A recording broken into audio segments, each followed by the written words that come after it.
কালকে হঠাৎ আমাদের অফিসে আমরা দুজন বাঙালি বান্ধবী আছি। এবার বাঙালি আর আমরা এখানে বান্ধবী হয়ে গেছি।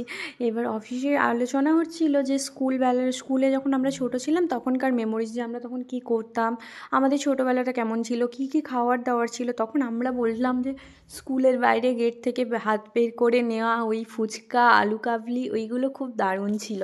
সেটা আর এখানে পাওয়া যাচ্ছে না। তো সেই সব শুনে সবাই বলল, আলু কাবলি वो क्या होता है?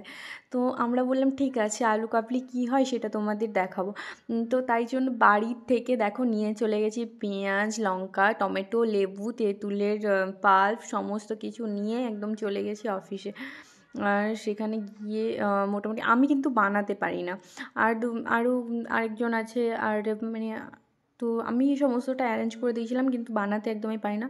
তো সবাই মিলে চেষ্টা করে আমি ধুয়ে টুয়ে দিয়েছিলাম, ওরা কাটছিল, এরকম সবাই মিলে চেষ্টা করে বানানো হচ্ছিলো আলু কাবলি। দেখো আলু ফালু কেটে, একজন পেঁয়াজ কাটা হচ্ছে, একদিকে আলু সমস্ত একদম কেটে চলছিল প্রিপারেশান।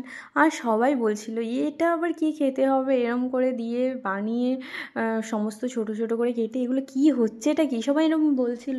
আরে তোরা কি পাগল হয়ে গেছিস? কিন্তু আমাদের বেশ মজাই লাগছিল, কারণ কি যে ছোটোবেলাটা ফিরে পাচ্ছিলাম যেন। আর আমাদের সবাই প্রচুর মজা করছিলাম যে হ্যাঁ, পুরোনো দিনটা যেন ফিরে পাচ্ছি, ছোটোবেলাটায়। ছোটোবেলা আমরা না স্কুলে ছোটো যখন একদম ছিলাম, তখন এই শীতকালটায় সবাই টিউশনে বা স্কুলে নিয়ে যেতাম বাড়ির থেকে, কেউ শসা, কেউ পেঁয়াজ, কেউ টমেটো, কেউ কাঁচা লঙ্কা, তারপরে চপ, আলু ভাজা, মুড়ি, এরকম মুড়ি মাখা করে আমরা খেতাম।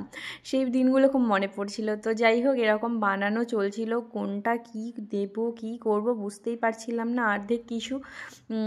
তো প্রথমে যেহেতু কোনো দিনই বাড়িতে এর আগে বানানো হয়নি, একজন বলছে এটা দিলে ভালো হবে, একজন বলছে ওটা দিলে ভালো হবে।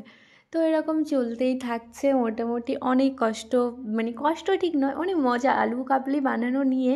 মানে এত মজা হলো, এত হলো যে আমরা পুরো ছোটোবেলাটাতেই ফিরে গেলাম।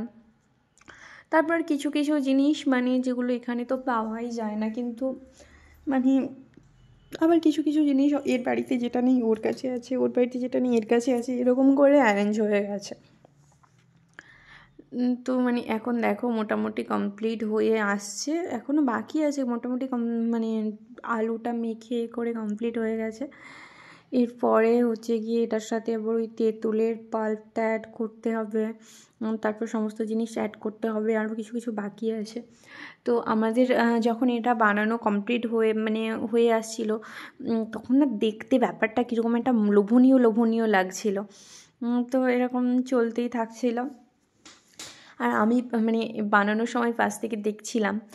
একটা দিদি আছে, ওই দিদিটা মানে খুব ভালো, বাঙালি নয় কিন্তু ভালো হেল্প করছিল। দেখতে দেখতে দেখো ফাইনালি কমপ্লিট হয়ে গেছে, এরকম ভাগ ভাগ হয়েছে সবাইকে দেওয়ার জন্য। কেমন হয়েছে জানিও।